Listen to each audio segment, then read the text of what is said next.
And we're going to turn now to our GMA cover story and First Lady Melania Trump's legacy, from taking on cyberbullying to adding her touch to the White House. Our Chief National Affairs correspondent Tom Yamas joins us with more. Good morning, Tom.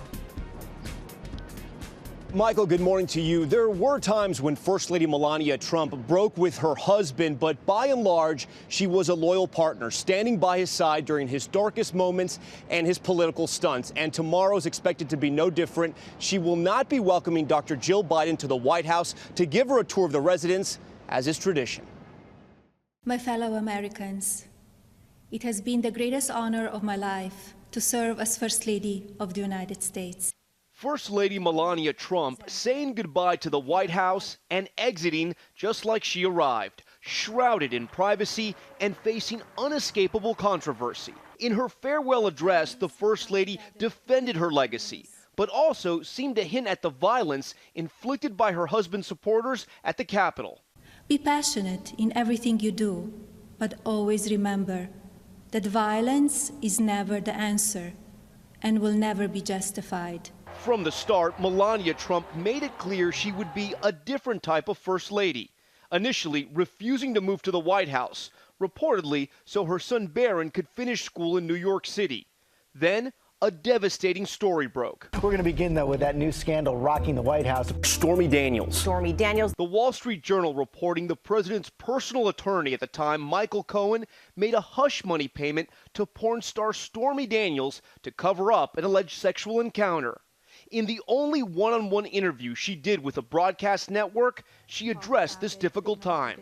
You did agree to this interview, to your credit, with no preconditions, knowing that there could be some tough questions asked.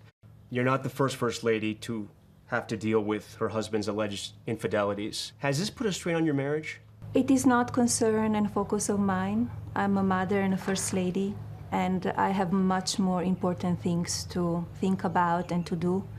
I know people like to speculate, and media like to speculate about our marriage and circulate the gossip. The scrutiny didn't end there. When the First Lady decided to take on cyberbullying as part of her Be Best initiative, many pointed to the irony that her husband was perhaps the biggest cyberbully on the planet. What happened to you personally that you thought you wanted to tackle this issue?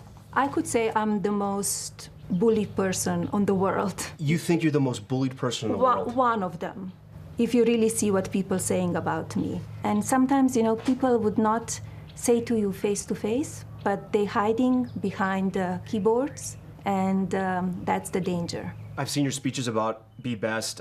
You make it a point to say adults have to set the example when it comes to Be Best and it comes to social media. Is it tough when your husband goes on Twitter, and he's also been known to name call and be so aggressive and to bully other people? I don't agree always what he posts, but his action is his action, and I tell him that. I know I will be hit with criticism to talking about cyberbullying, but it will not stop me to do what is right. The First Lady took her Be Best initiative to several countries in Africa to raise awareness about USAID programs there. But Mrs. Trump's actions, even when she tried to show goodwill, many times backfired. In Egypt, in front of one of the world's greatest sights, she seemed to turn the pyramids into a backdrop for an impromptu fashion show. And in one of her most notable moments, while visiting undocumented migrant children detained at the border, the First Lady was photographed wearing this jacket, which read, "I really don't care. Do you?" Why did you wear it? I often asking myself, if I would not wear that jacket, if I would have so much media coverage. It's obvious I didn't wear the jacket for the children. I wore the jacket to go on the plane and off the plane. And it was for the people and for the left-wing media who are criticizing me, and I want to show them that I don't care.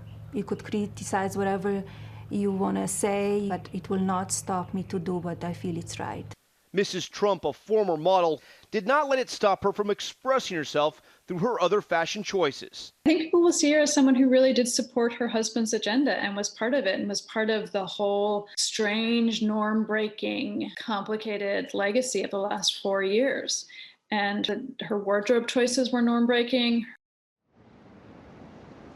Now, the First Lady also put her touch on the White House residence. She did renovate the bowling alley, the tennis pavilion, and she undertook a project at the Rose Garden, which did need some repairs, but she also faced some criticism for removing several trees and changing the rose color to paler tones. Her closest aides have said that she did not seek the spotlight as First Lady. They claim behind the scenes, she did a lot of work and a lot of good. Michael. All right, Tom. Thank you so much for that. Well, hey there, GMA fans. Robin Roberts here. Thanks for checking out our YouTube channel. Lots of great stuff here. So go on, click the subscribe button right over here to get more of awesome videos and content from GMA every day, anytime. We thank you for watching, and we'll see you in the morning on GMA.